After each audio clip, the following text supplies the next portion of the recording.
Bitcoin is going to millions of dollars a coin. And that's cool. That's exciting. I want to make money. I want to get rich. And so do you probably. But I think it's important to remember that the good thing about money is not the money itself. It's that you get to enjoy freedom of time. You get to enjoy the beauty of nature. You get to enjoy the red leaves of fall as the seasons change and we slowly go to winter. You get to live a place you want to live, eat the food you want to eat, spend your time the way you want to spend it with the people you want to spend it with. That's the cool thing about having money. It's not about having more ones and zeros than the Joneses. It's not about having, being the top of a pyramid. That's not what it's about. That's not what's fun. It's this stuff that's fun. It's the interaction that's fun. And I think that's important to mention because when I talk about why Bitcoin is going to $100,000, $1 million, $10 million, $100 million, $1 billion, and higher, eventually in the far future, yes, that is from that self-interest vantage point, but I also want to make it very clear in this video, it's in the interest of others too. See, with other forms of currency, the problem we have is that monetary incentives are not aligned, right? So here, I'm in the United States, I use US dollars.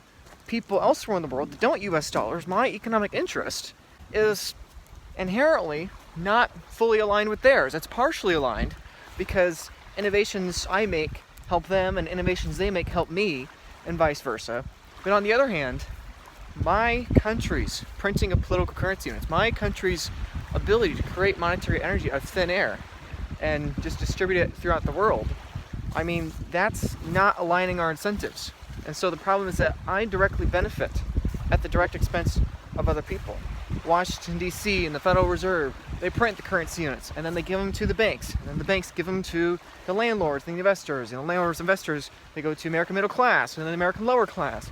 And then to the foreign nations of the world that use the dollar, like let's say El Salvador, as a means of legal tender. And then beyond them are the foreign nations of the world that don't use the dollar. So every step, this is the continuing effect, right? So it's like the stair step of benefits. Yes, the banks benefit, but they're stolen from the Federal Reserve. And likewise, as a landlord or landlords or business owners out there, they benefit disproportionately more than the middle class, more than the lower American class.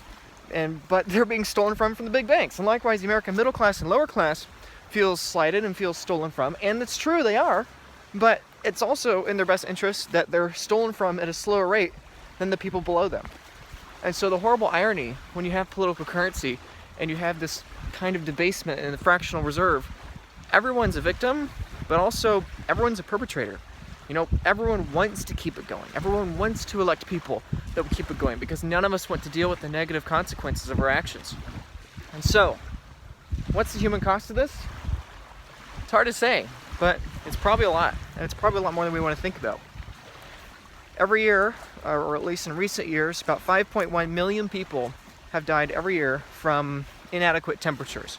Okay, so 5 million people a year from inadequate temperatures. For context, 6 million people were exterminated in the Holocaust over the course of 4 years. 700,000 Americans lost their lives in the American Civil War. If you look at the wars and the pandemics of history, like every year is a major catastrophe. Look at the death numbers from COVID. Look at the total numbers of people from starvation. Inadequate temperatures is one of the silent killers that we just don't talk about because it's imperceptible. It's hard for us to be able to perceive how something as abstract as temperature could have a much greater degree of human suffering and human death, unnecessary human death, as wars and famines and diseases and pandemics. And pandemics are abstract enough for people. Bombs and bullets are much more concrete and much more easy for us to resist, much easier for us to donate to for our cause. But it's true, over 5 million people a year die from inadequate temperatures. And that's one of the bittersweet beauties of this time of year, of fall, is that as temperatures get colder here in the northern hemisphere, this is when the majority of the death is. Less than 10% of that 5.1 million annual death toll is from excessive heat, from the planet warming up, or from climate change, or from droughts, or those kinds of things. 4.6 million of those deaths a year are from a lack of heat in cold temperatures. 4.6 million people a year. That's a lot of people. Now, is all that caused by fiat distortions and inefficiencies? No, of course not. Of course not. That's not what I'm claiming at all. But I would argue that there is an uncomfortable percentage amount of these deaths. There is an uncomfortable reality that a significant portion of these people that are freezing to death every year it's not necessary. How many people are homeless unnecessarily? How many people would have had access to cheap heat and cheap energy if we weren't forcing it to become more expensive every single year? Okay, what is inflation? Inflation is theft. Inflation is a system designed to make energy, food, and housing more expensive perpetually to preserve credit markets. And so, okay, if we take some conservative number and say maybe we would be 10% more efficient if we didn't have political currency robbing us 2 or 3% annually. I think 10% is quite conservative. And if you want to go with that number, now we're looking at, 500,000, 400,000, 600,000, 500,000 people or so dying every single year. And the horrible reality of the 80-20 rule, Pareto distribution, whatever we would call it, is that probably the minority of resources being reallocated in this heating crisis would probably save the majority of lives.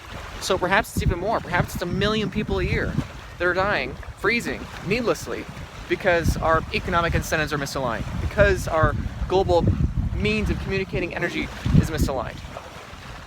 That is terrifying, and that is very sad. And that's why Bitcoin matters. Because yes, it's about number go up, and yes, it's about getting rich, and I'll get into why Bitcoin's number goes up as a result of this.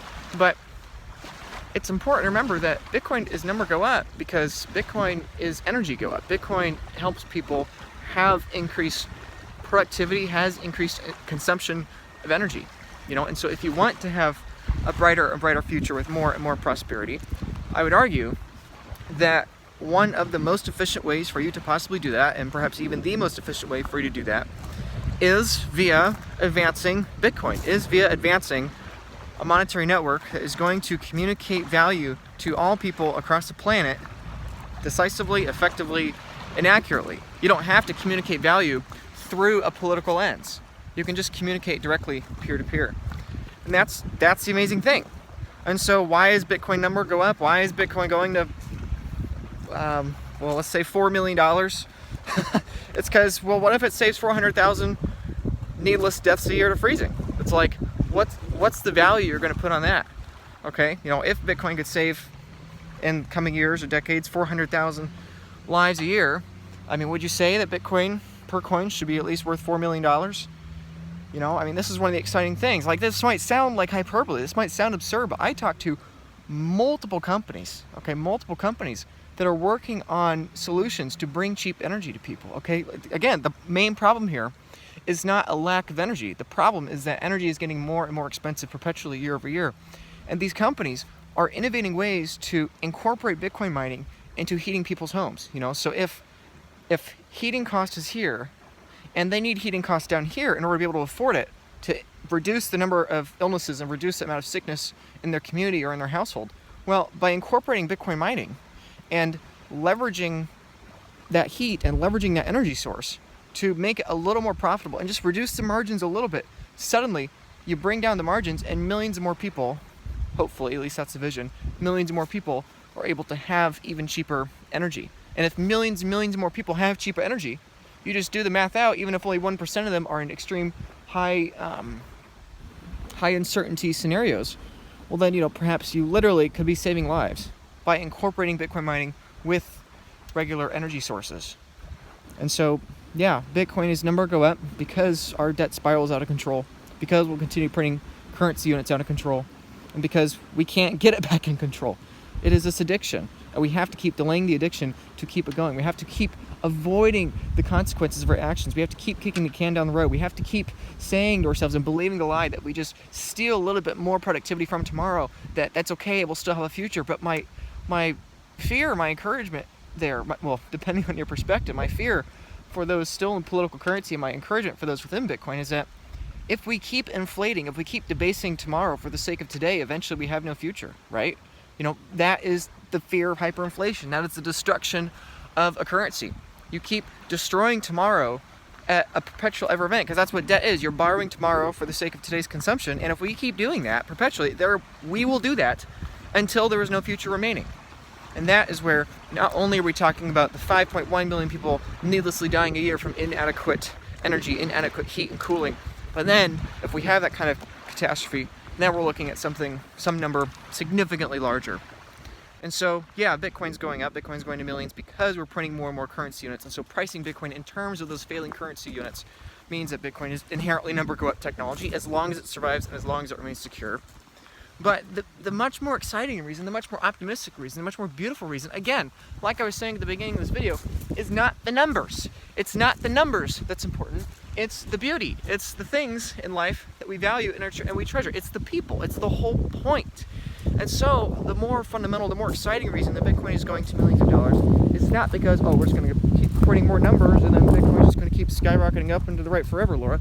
But it's about how hopefully, along with increasing efficiency and communicating value across society, hopefully with increasing the amount of energy that is both able to be produced and consumed to millions, if not billions of people across the planet, hopefully in these things, we have more innovations, we have more discoveries, we have more prosperity, we have more lives that are saved, we have less needless death, we're able to fund less and less needless wars, we're able to have less and less needless pandemics and droughts and all the things that make life, especially in developing world, more difficult. That's the hope.